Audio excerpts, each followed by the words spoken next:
Romanos 8.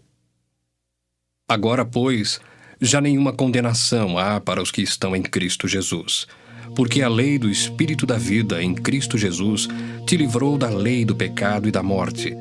Porquanto o que fora impossível à lei no que estava enferma pela carne, isso fez Deus, enviando o seu próprio Filho em semelhança de carne pecaminosa e no tocante ao pecado, e com efeito condenou Deus na carne o pecado, a fim de que o preceito da lei se cumprisse em nós, que não andamos segundo a carne, mas segundo o Espírito. Porque os que se inclinam para a carne cogitam das coisas da carne, mas os que se inclinam para o Espírito das coisas do Espírito. Porque o pendor da carne dá para a morte, mas o do Espírito para a vida e paz. Por isso, o pendor da carne é inimizade contra Deus, pois não está sujeito à lei de Deus, nem mesmo pode estar. Portanto, os que estão na carne não podem agradar a Deus. Vós, porém, não estáis na carne, mas no Espírito, se de fato o Espírito de Deus habita em vós. E se alguém não tem o Espírito de Cristo, esse tal não é dele.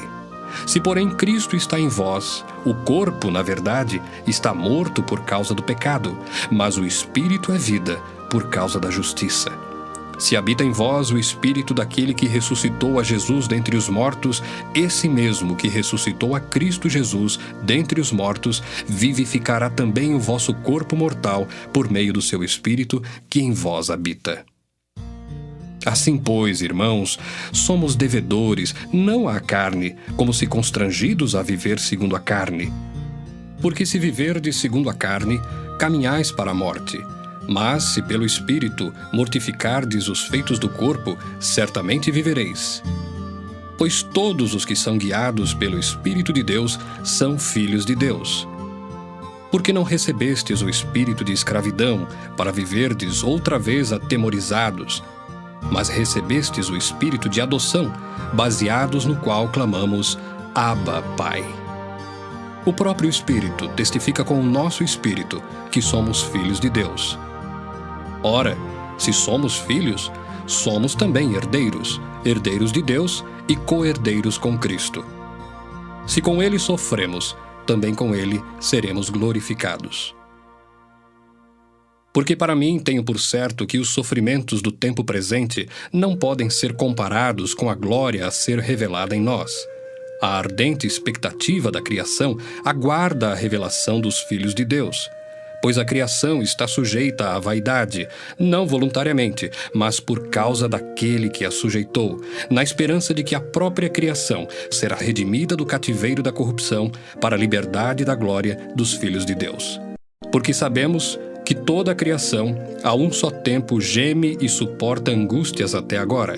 E não somente ela, mas também nós, que temos as primícias do Espírito, igualmente gememos em nosso íntimo, aguardando a adoção de filhos, a redenção do nosso corpo.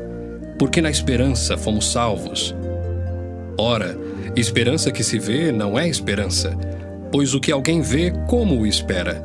Mas se esperamos o que não vemos, com paciência o aguardamos.